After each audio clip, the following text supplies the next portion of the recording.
Hello and welcome back to Chat About It, Don't Shout About It with me, Rachel, the Queen of the Woke, as crowned by one of my haters. Don't forget to like, share, and subscribe to my channel. Thank you to everyone who's subscribed already. I really couldn't do this without you. I'm trying to push past my suppression. Can I do it? Who knows? But let's continue because today we have a bonus video. Dun dun dun. Why on earth do we have a bonus video today? Well, this is because I came across an article the other day from The Guardian, and it's all to do with the gig economy that I actually work in. Now, I suppose you wonder, you all know that I'm an actress. I work within the entertainment industry. What do I do in my downtime? Because obviously YouTube, I don't have enough subscribers, I don't have enough monetization in order to be able to work part-time on this at least. I put all my hours into my videos separately from my work. So this is all additional stuff. But what do I do? Well, I work in the gig economy, and by the gig economy, what I'm talking about is apps like Delivery, Deliveroo, Uber Eats, Just Eat. Now, this is going to be interesting. Before people say, "Well, go out and get a real job," the thing is, the reason why I do it is because I actually prefer to have the open schedule. I don't live near central London. I live a bit more outbound than that, and not to dox myself, but that's what I do. So I chose to go full-time self-employed because the flexibility of being self-employed meant that I could actually just jump on a train and get to London in a short amount of time in order to do any auditions that I have, or I could take the day off to do a self-tip and work my hours around that and work on audition things. And then if I got an acting job, I could drop this one without actually officially having to leave my job in order to go and do the acting job, which I know a lot of actors do. Actors are self-employed. So when you're employed into a job that's not to do with acting, one thing that they look for is your reliability. And quite often, actors can be seen as a liability, which is why a lot of actors actually take up working as a TA. I know some other actors do the gig economy, and other actors work part-time so that they can go to their auditions, and then some work full-time so that they could actually work their auditions around it. And we just have to make do. That's the way we all work the jobbing actor. I chose the gig economy because it suited my needs. I switched from supply education because they got funny with me when I couldn't work on certain days because I had an audition. So I switched it because it was better for me. Now, obviously, we had the coof in 2020, and so when I signed up, I couldn't start immediately, but in the second semester of the coof, so to speak, I was able to go out and start work, and I've been doing it ever since.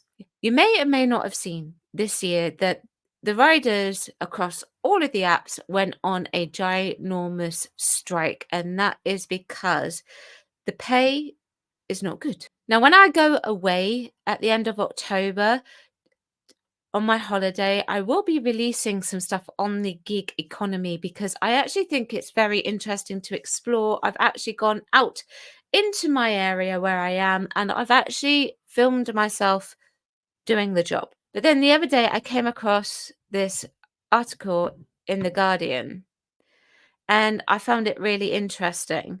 So Deliveroo is accused of paying drivers below agreed minimum of £12 an hour.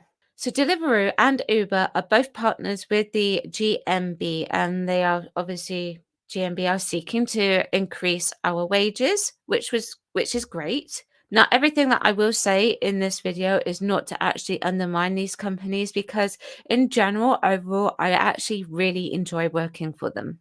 So at the end of the financial year, the wages increased to £11.44 per hour. Now, that is obviously employment.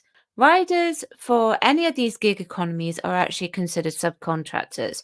So therefore, our wages are based on the orders that we take. One driver says rates do not account for waiting times, traffic, and customers taking time to answer the door. Now, I will say this, on one of the apps where you can't really just leave, I waited 30 minutes for an order and it was about £5. Deliveroo has been accused of paying drivers below a minimum pay floor the company agreed earlier this year as part of the first ever union agreement to cover earnings in the gig economy. So the GMB took the wages dispute to Deliveroo and asked for £12 an hour. And apparently this was all agreed on.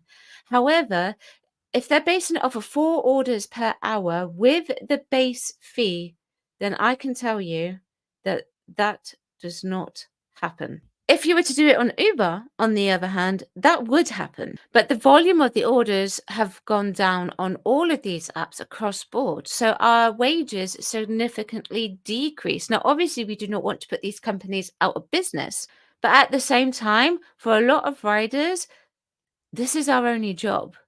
And at the end of the day, I think so long as your job is perfectly legal and you're working, then the job is respectable and you should be paid fairly. Analysis carried out by Rodeo, an app that helps gig economy workers track their payments, showed that 531 food orders completed in the past 4 months, 278 fell below the rate of £12 an hour agreed with the GMB union in May. So there was a rider who used Rodeo to examine his delivery records because he felt he was not being paid fairly by Deliveroo, which heralded its first ever profit last month of the 1 million for the first 6 months of 2024. Deliveroo has gained a lot of positive PR from the deal, but I found 48% of my orders were below the pay floor. I'm fed up with big companies breaking their promise to working class people, and I'm determined they should be held accountable. He joined the gig economy so that he had flexibility to care for his children, including a daughter that has a rare type of epilepsy. He claimed that Deliveroo appeared to be basing its pay on calculations on unrealistic delivery estimates. Deliveroo's algorithm is not properly taking into account waiting times, traffic, and people taking longer to answer the door than usual. Basically, real life. That's very true. So Deliveroo used to actually do a timer on our orders, but what it was doing was it was taking into account what the estimation time was on the map. So realistically, by the time you actually got back to your vehicle, unlocked it if it was locked up, and bagged up all the order as well, and then made sure that you were all safe to go, you were already eating into your time by 5 minutes. So it was already unrealistic at that point. But also, some restaurants get way too busy. And then there are some restaurants who don't prioritize delivery orders at all.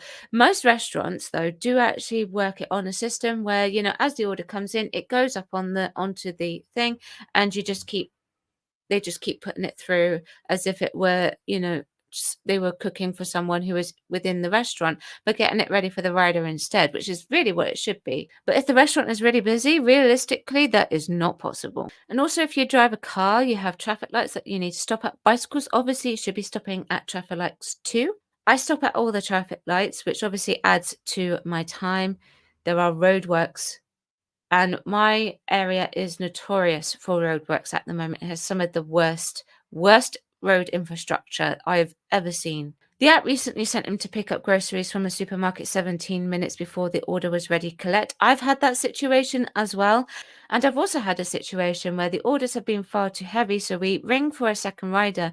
And sometimes I've been on the phone for 15 minutes trying to get hold of Deliveroo so that I could get a second rider. And then there's been other times where the answer has been, no, you can't have a second rider. So you'll either have to take the order, which is too heavy to, or reject it and move on to your next, by which point I've been waiting there 20 minutes already. Going back to the rider, this delay pushed his earnings below the pay for, as it took him a total of 32 minutes to complete the order. He was paid £6.69, which equates to £12.54 an hour. So £12.54 an hour. However, if this person has gone like 15 minutes away and he is not anywhere near what they call the hotspot, he then has to go back to a hotspot, which could easily add to his time because he might not get anything at that point because he's too far away. And then sometimes he might get an order that is back within the hotspot, but the fee is not adjusted to where he is cycling, riding,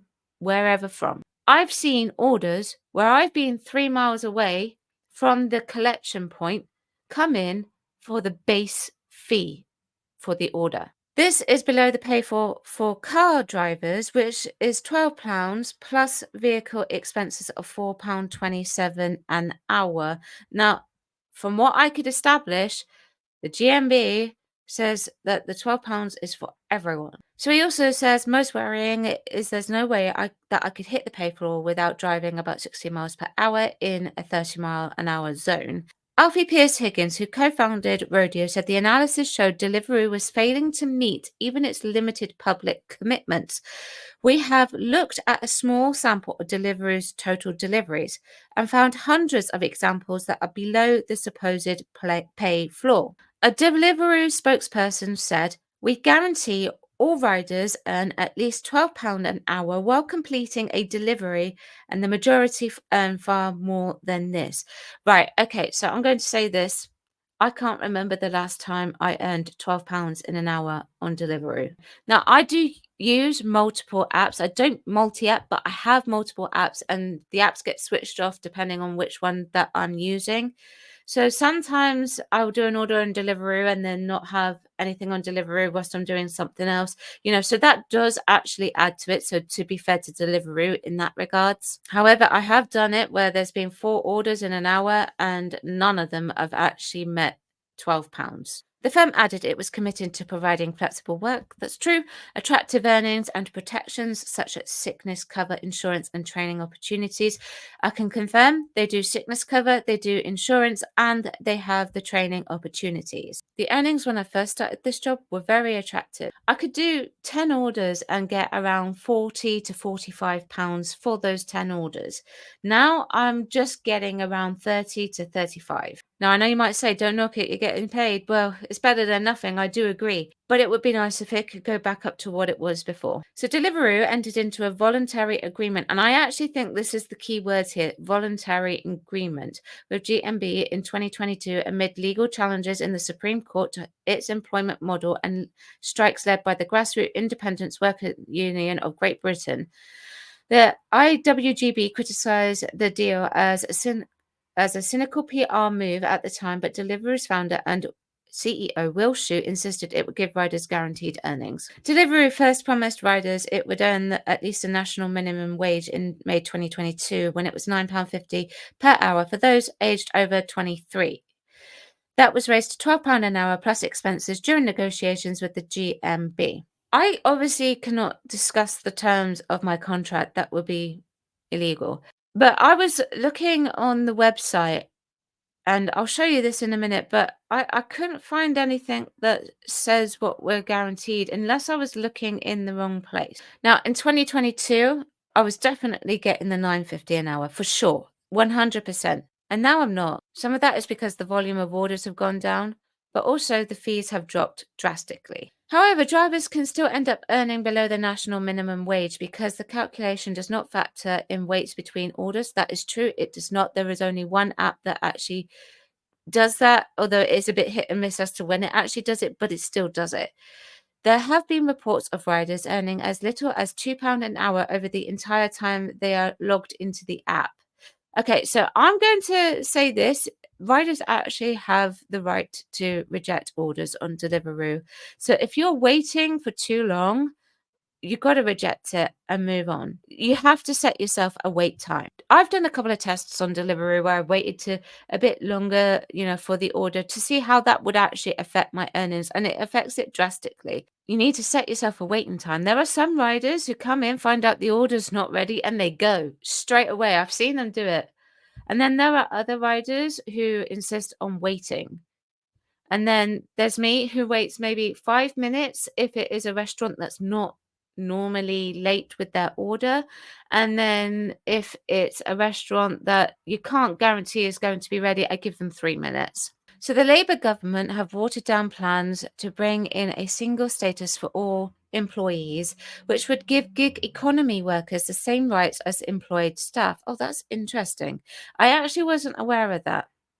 Instead, it has said it will consult on simpler employment framework. Now, I actually don't think that Deliveroo, Uber Eats, Just Eat would actually work particularly well in an employment framework. It would be great to have it as a subcontractor framework with the same sort of rights to employment. That would be a lot better. And the reason why I say that is because I've seen quite a lot of things in the time that I've been working for Deliveroo, Uber Eats, Just Eat.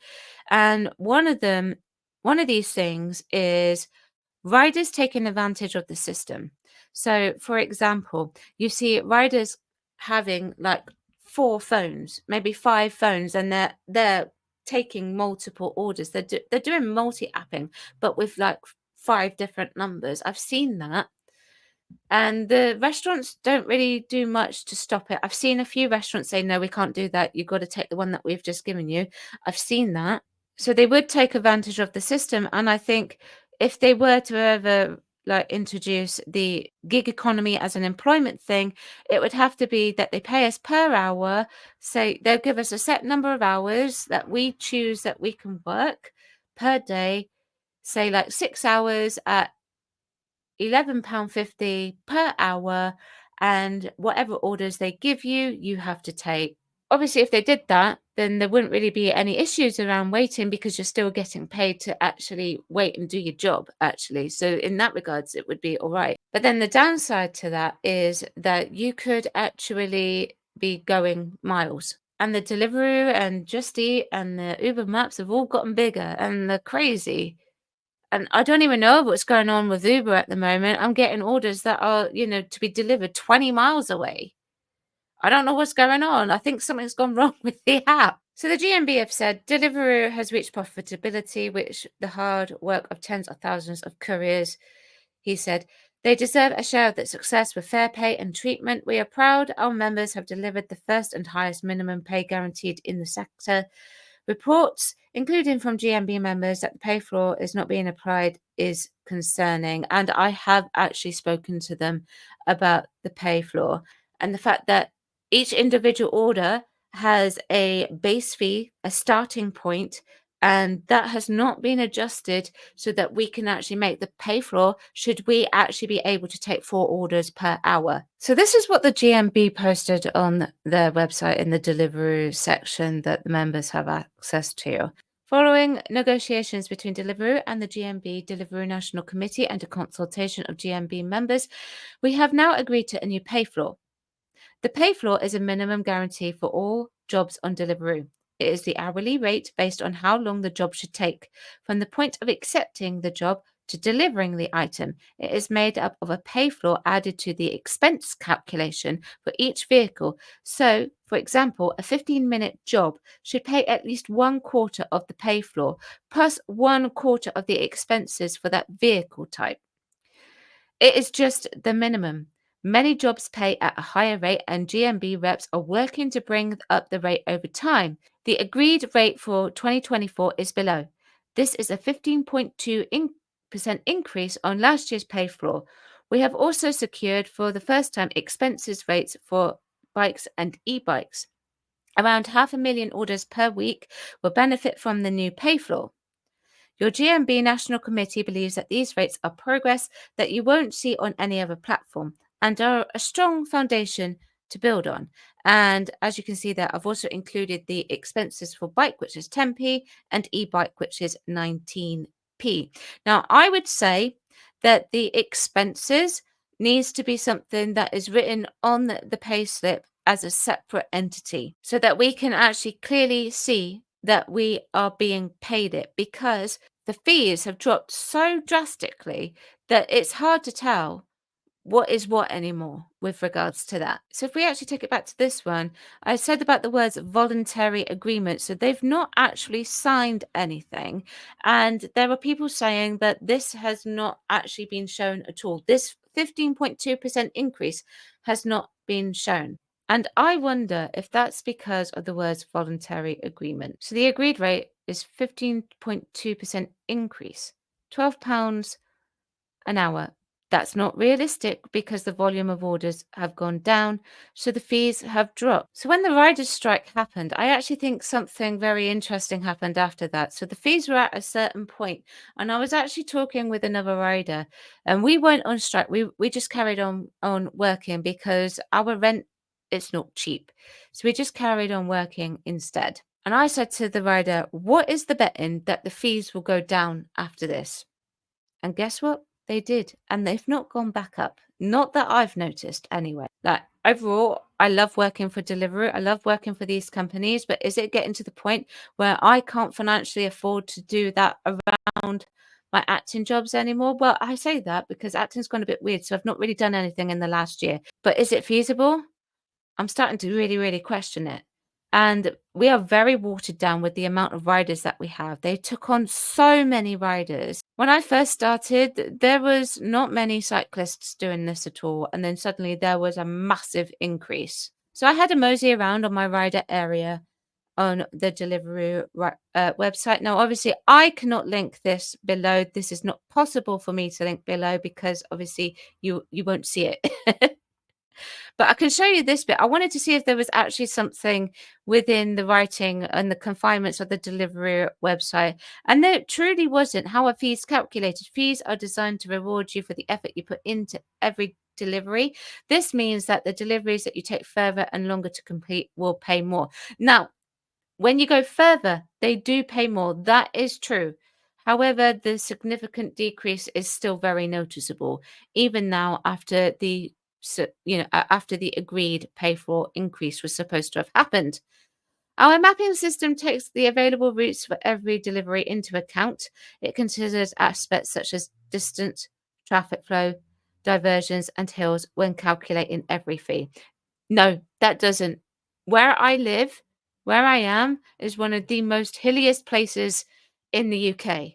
It does not take that into account. So the majority of the time, if I see something that is going up an extremely steep hill, it's not worth my battery power on my bike, so I don't take it.